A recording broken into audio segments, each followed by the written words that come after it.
नमस्कार साथियों, कैसे हैं? उम्मीद है अच्छे होंगे। चलिए एक बार फिर आपका स्वागत है आपके अपने YouTube चैनल पर। साथियों, आज हम डिस्कस करने वाले हैं कोण और उनके प्रकार और उनसे संबंधित जो क्वेश्चंस यहाँ पर बनते हैं इनकी।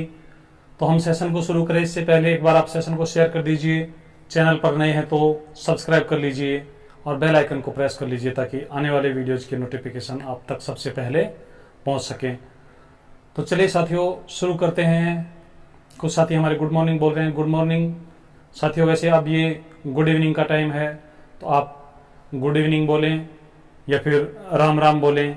चलिए सभी को बहुत प्यार भरा नमस्कार और हम सेशन को शुरू करते हैं। जैसा कि साथियों हमने पिछले ज्योमेट्री की 2 क्लासें हम कर चुके हैं। 2 क्लासों में हमने बेसिक्स के साथ क्वेश्चन किस प्रकार से पूछे जाते हैं, एडवांस लेवल के क्वेश्चन किस प्रकार पूछे जाते हैं, इनके बारे में डिस्कस किया था और आपने उनको बहुत प्यार दिया था। इसके लिए आपको बहुत बहुत धन्यवाद। आज हमारी ये नेक्स्ट जो क्लास है साथियों, तीसरी जो क्लास है ज्योमेट्री की, उसमें हम पढ़ने वाले हैं कोण व उनके प्रकार।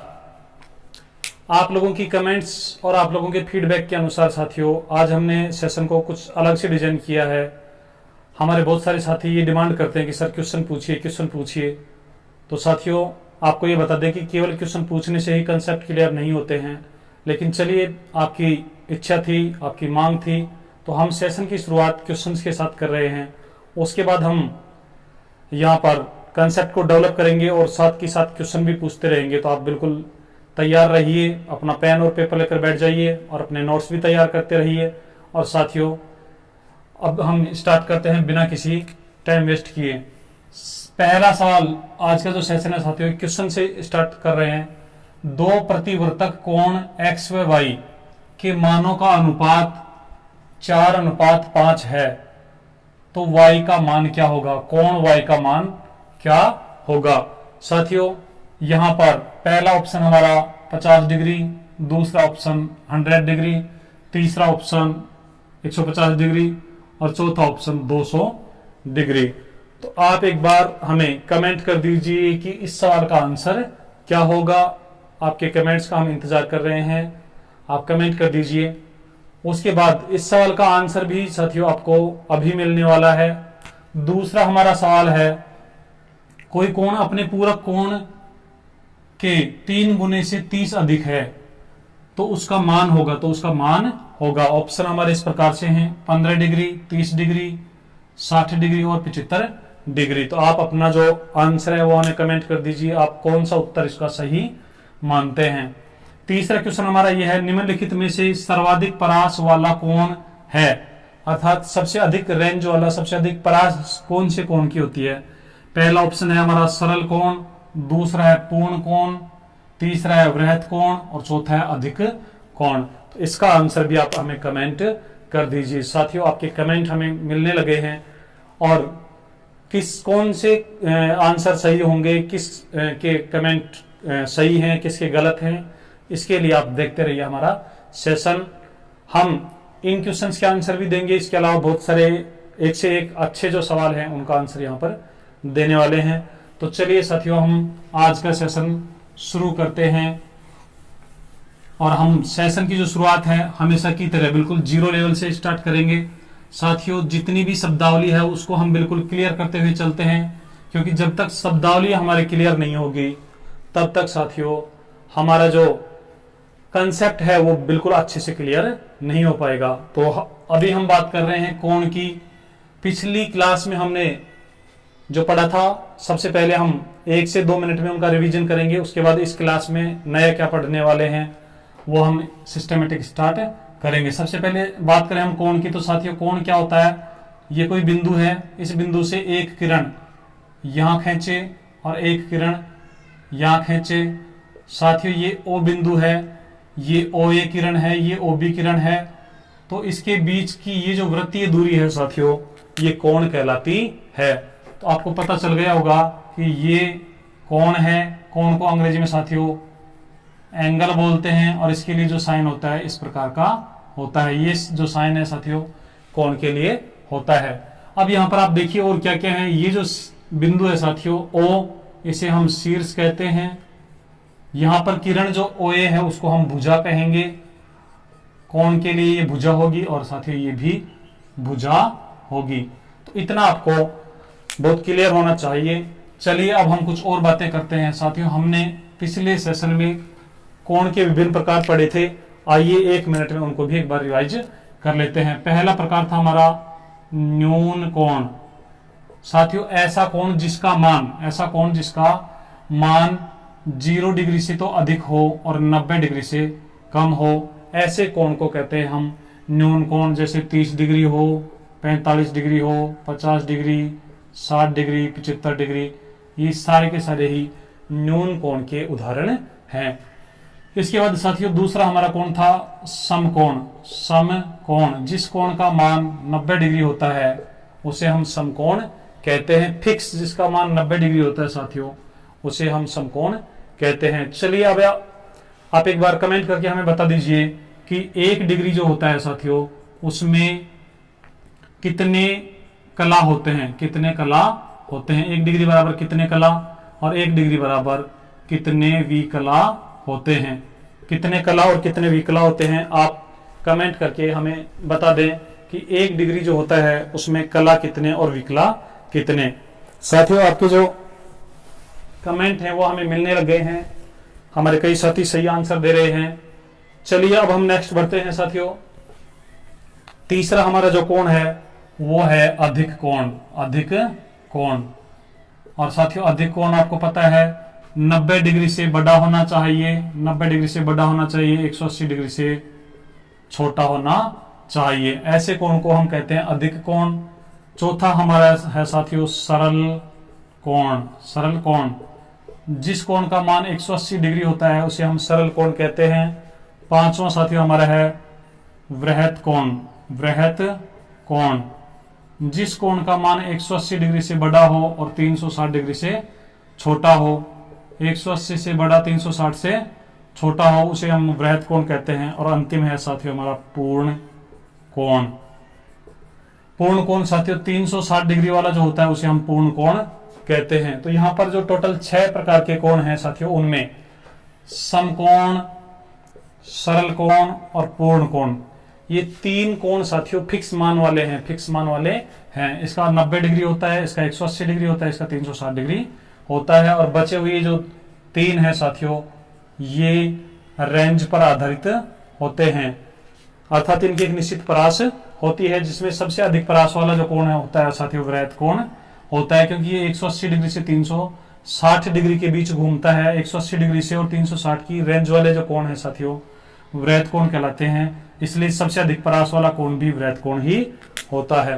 तो आपको एक क्वेश्चन का आंसर यहां मिल गया होगा। हमने जो स्टार्टिंग में आपसे सवाल पूछे थे उनमें से एक का आंसर आपको मिल गया होगा।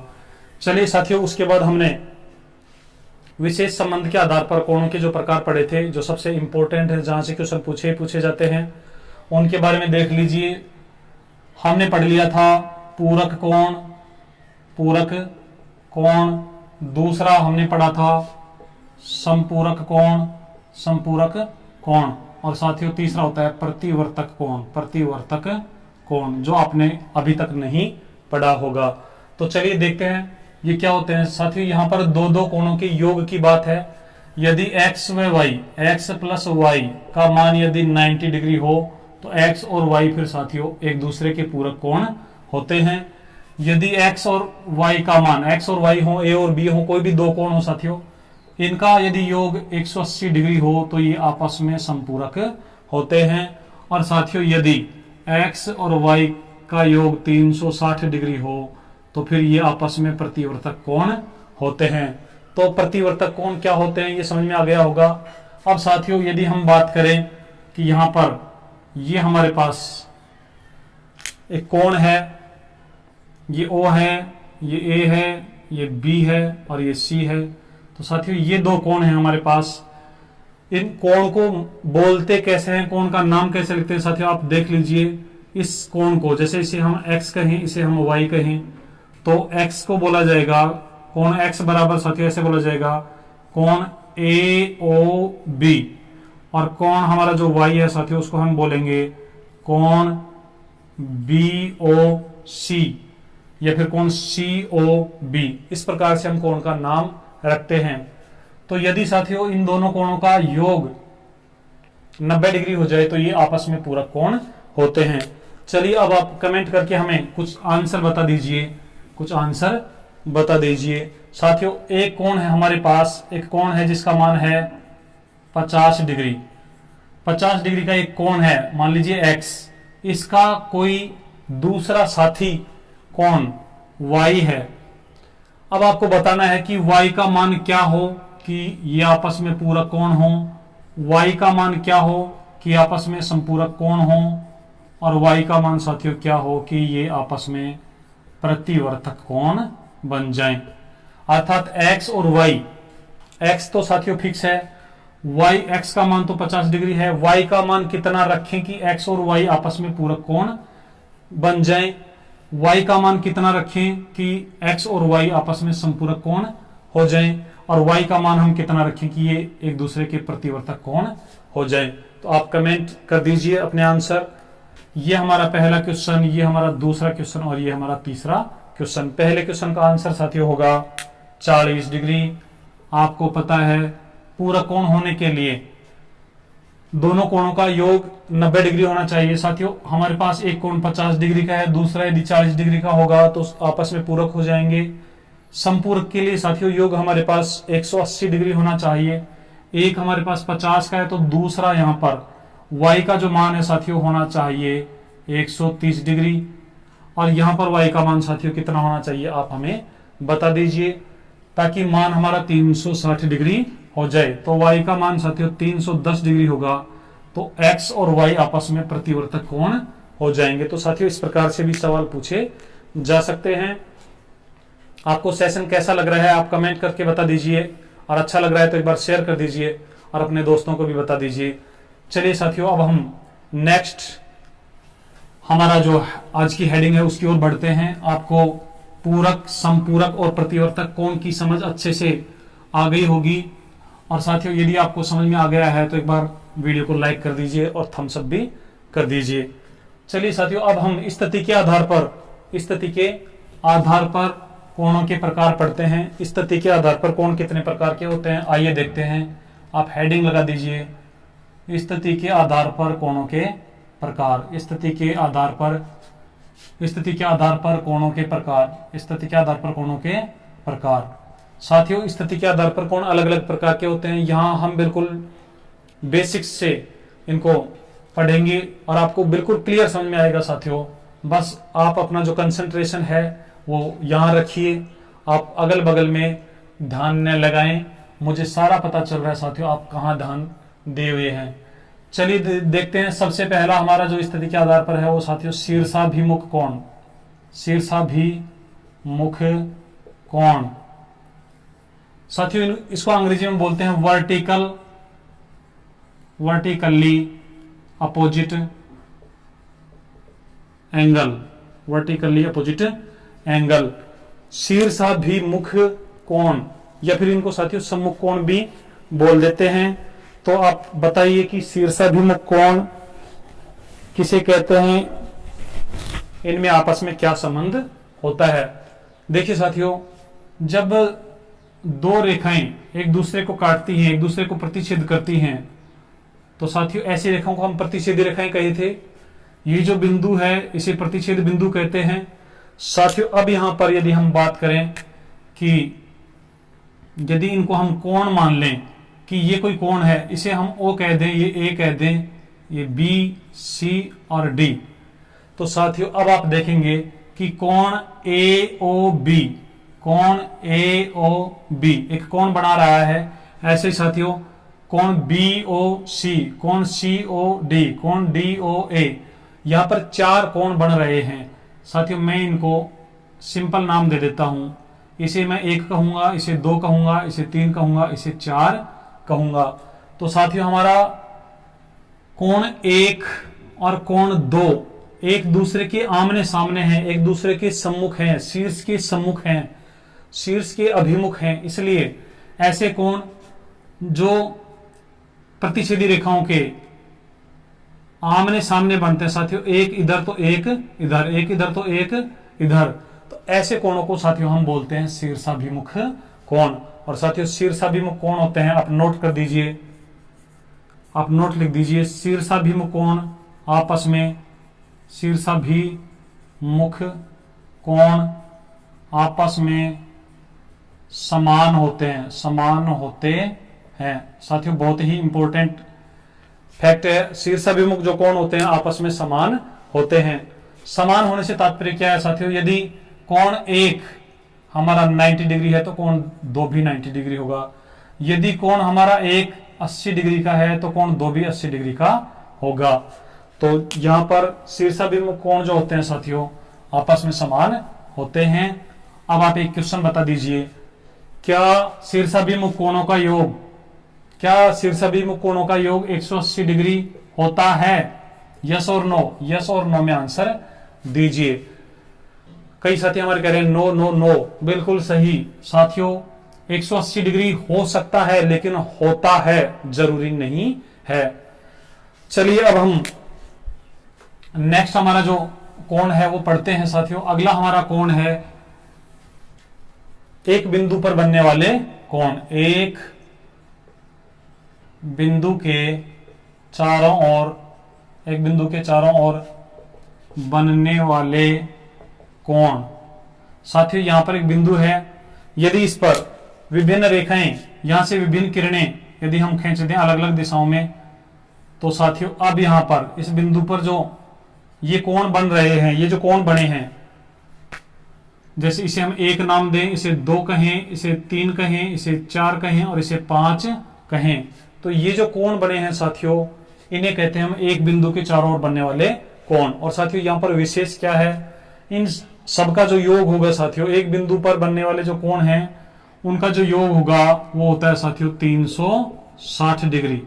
तो यहां पर ये विशेष फैक्ट है, एक ही बिंदु के चारों ओर बने जो कोण हैं उनका योग 360 डिग्री होता है। तो साथियों अब सवाल कैसे पूछा जा सकता है, यहां से सवाल कई प्रकार से पूछे जा सकते हैं। चलिए आप नोट कीजिए, एक सवाल नोट कीजिए साथियों। यहां पर आपको एक फिगर दे देगा और इस फिगर में बनने वाले जो कोण हैं साथियों उनका अनुपात आपको दे देगा और फिर प्रत्येक का मान पूछ लेगा। जैसे यदि हम इसे कहें 1 अनुपात 2 अनुपात 1 अनुपात, और साथियों चलिए इसे हम 3 अनुपात कहें साथियों, ये हमारे 4 अनुपात हो गए, ये 5 और साथियों ये 6। और फिर आपसे कहे कि सबसे बड़े कोण का मान बताइए, तो साथियों आपको क्या करना है, आपको पता है सारे अनुपातों का जो योग होगा एक्चुअल में उनका जो मान होगा साथियों 360 डिग्री होगा। तो आप इसको जब हल करेंगे तो इसे आप 1x मान लेंगे, इसे 3x मान लेंगे, इसे 1x मान लेंगे और इसे 1x मान लेंगे। तो साथियों 1x 3x 4x और एक 5x और एक 6x, 6x का मान है 360, तो x का मान होगा साथियों 60 डिग्री। तो सबसे बड़ा जो कोण होगा साथियों, यहां पर हमने चित्र में थोड़ा ठीक नहीं बनाया है, वैसे आप जो सवाल है उसके अनुसार देखेंगे तो 3x का मान होगा साथियों 180 डिग्री। तो इस प्रकार हम सवालों को हल कर सकते हैं। इसके अलावा और भी सवाल यहां से पूछे जा सकते हैं साथियों। यहां पर आपको कुछ एक बिंदु पर बनने वाले जो कोण हैं साथियों उनमें से, जैसे मान लो 5 कोण बन रहे हैं तो 4 का मान आपको दे देगा, 1 का मान फिर आपको पूछ लेगा। तो 4 कोणों का जो योग है साथियों हम 360 में से जब घटा देंगे तो हमारे 5वें कोण का मान आ जाएगा। तो ये था साथियों एक बिंदु के चारों ओर बनने वाले कोण। चलिए अब हम बढ़ते हैं कुछ अगले प्रकार के कोणों की ओर। साथियों अब जो हम कोण पढ़ने वाले हैं वो बहुत ही इंपॉर्टेंट होने वाला है और वहां से भी सवाल बनते ही बनते हैं। तो आप नोट कर लीजिए, अगला जो हमारा जो कोण है साथियों वो होगा आसन्न कोण, आसन्न कोण। और साथियों आप देखेंगे कि आसन्न कोण किसे कहते हैं। आसन्न कोण जो होता है साथियों उसको अंग्रेजी में क्या कहते हैं, बहुत ही इंटरेस्टिंग नाम है साथियों आसन्न कोण का। जो इंग्लिश नाम है आप देखिए एडजेसेंट एंगल, एडजेसेंट एंगल। साथियों बहुत इंटरेस्टिंग है, इसको याद कैसे रखेंगे। आसन का मतलब निकट होता है, आसन का मतलब क्या होता है साथियों निकट। अब आप देखिए कि इसका जो इंग्लिश है वो कितना मदद करता है इसके अर्थ को समझने में। जैसे मान लो अभी गर्मियों के दिन चल रहे हैं साथियों, और गर्मियों में हम कुछ समय के लिए यदि नहाते वगैरह नहीं है तो शरीर से साथियों विशेष स्मेल आने लगती है। तो कोई दोस्त है, ये वाला एक दोस्त है, ये अपने इस दोस्त से कह रहा है कि यार मेरे को तो कई दिन हो गए हैं नहाए हुए। तो ये कह रहा है कि कोई बात नहीं, यदि स्मेल आ रही है और अपन पार्टी में चल रहे हैं और तेरी नहाने की व्यवस्था नहीं हुई है तो मैंने सेंट लगाया हुआ है। अब आप क्या करो कि ये गांव की भाषा में इसको बोलकर बताता है कि अड़ तू, कि यार तू मेरा अड़ जा, मैं तेरे सेंट लगा दूंगा। तो साथियों ये अड़जा सेंट अर्थात ये निकट आएगा। तो निकट वाले जो कोण होते हैं साथियों उनको हम आसन कोण कहते हैं, अड़जा सेंट कहते हैं। यहां देखिए एडी अड़, जे ए जा और सेंट अड़जा सेंट, तो आपको समझ में आ गया होगा। तो साथियों ये अड़जा सेंट कोण क्या होते हैं, आसन कोण क्या होते हैं, आइए अब हमें समझते हैं। साथियों दो कोण, आसन कोण की आप परिभाषा लिख लीजिए, ऐसे दो कोण, ऐसे दो कोण आसन कोण होते हैं जिनके लिए निम्नलिखित 3 शर्तें पूरी होती हैं। पहली शर्त साथियों ये है कि दोनों कोणों के लिए, दोनों कोणों का शीर्ष उभयनिष्ठ हो, उभयनिष्ठ हो। साथियों एक बार आप फिगर से समझ लीजिए, फिर आपको समझा देंगे। यहां पर ये एक हमारे पास एंगल है, इसका नाम x है, इसका नाम y है, या फिर आप और अच्छे से समझ लीजिए, ये हमारा उभयनिष्ठ शीर्ष है O, ये जो किरण है ये OA है, ये जो भुजा है ये OB है, और ये जो भुजा है ये OC है। अब हमारा एक कोण साथियों AOB, कोण AOB, और साथियों दूसरा हमारा जो कोण है कोण COB, कोण या तो आप COB कह दीजिए या BOC ऐसे भी कह सकते हैं, COB। इनमें साथियों क्या क्या विशेषता है, क्या क्या इनमें फीचर्स हैं, आप देखिए। सबसे पहले कि दोनों का शीर्ष एक ही है। शीर्ष एक ही कैसे साथियों, ये हमारा कोण है ऐसे, तो इसका शीर्ष भी यही है। ये कोण हमारा ऐसे, तो इसका शीर्ष भी यही है। तो दोनों का शीर्ष उभयनिष्ठ है। दूसरी, यहां पर ये जो भुजा है साथियों दोनों के लिए कॉमन है, ये जो भुजा है दोनों के लिए कॉमन है।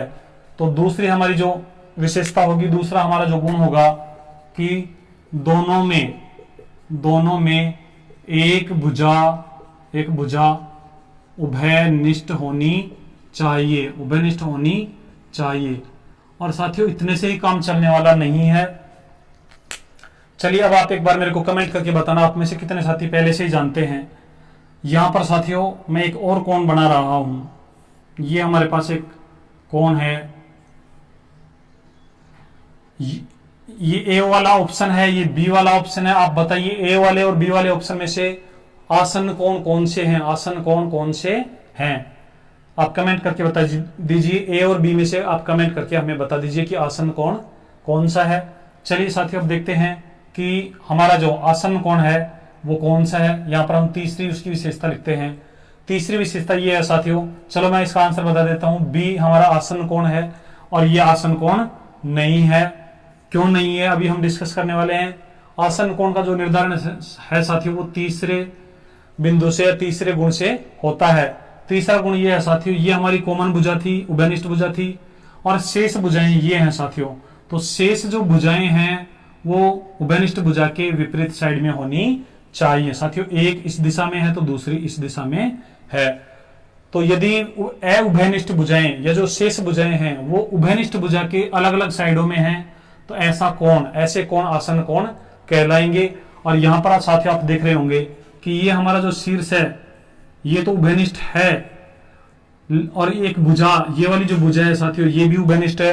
अब कई साथी सोच रहे होंगे साहब ये बीच वाली उभयनिष्ठ है। साथियों यहां से आप देखिए, यहां से एक कोण ये है और एक कोण ये है।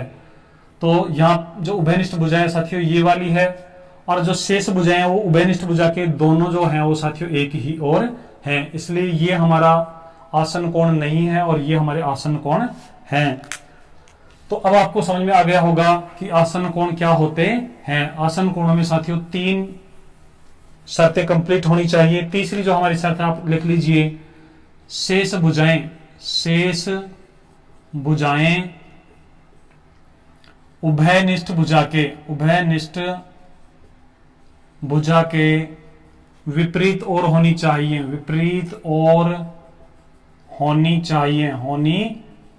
साथियों ये बहुत ही इंपॉर्टेंट है, इसको अच्छे से समझ लीजिए, यही आपका सवाल सही और गलत करवाएगा।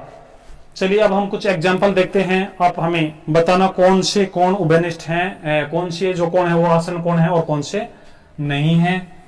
यहां पर आप देखना, कुछ एग्जाम्पल हम लेते हैं, कुछ सवाल हम करते हैं, कुछ फिगर बनाते हैं, आपको बताना है आसन कोण कौन से हैं, आसन कोण कौन से हैं। ऑप्शन ए हमारा कुछ इस प्रकार से है। ये साथियों हमारे पास एक कोण है OABC, यहां पर केवल फिगर बना रहे हैं, आप देख लीजिए। बी हमारा इस प्रकार से है, ये O है, ये A है, ये B है और ये साथियों C है। कोण हमारे इस प्रकार से हैं।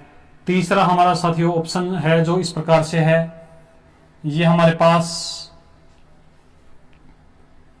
एक कोण ये है, एक कोण ये है साथियों, ये O है, ये A है, ये B है और ये C है। और चौथा साथियों हमारे पास चौथा जो ऑप्शन है वो इस प्रकार से है।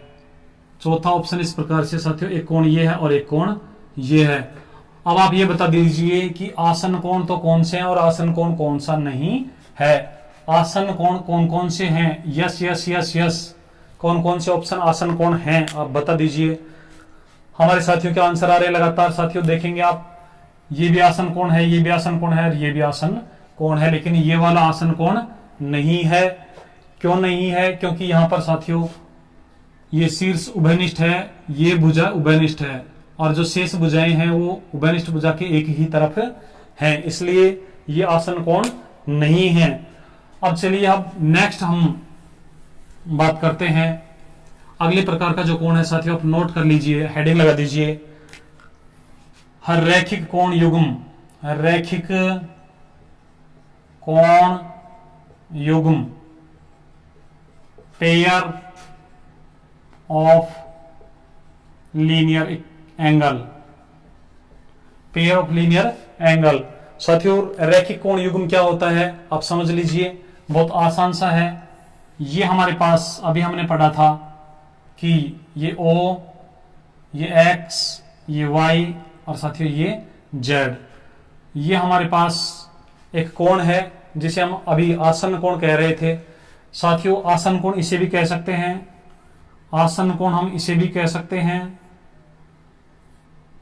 और साथियों आसन कोण तो हम इसे भी कह सकते हैं। लेकिन रैखिक कोण युग्म क्या होता है?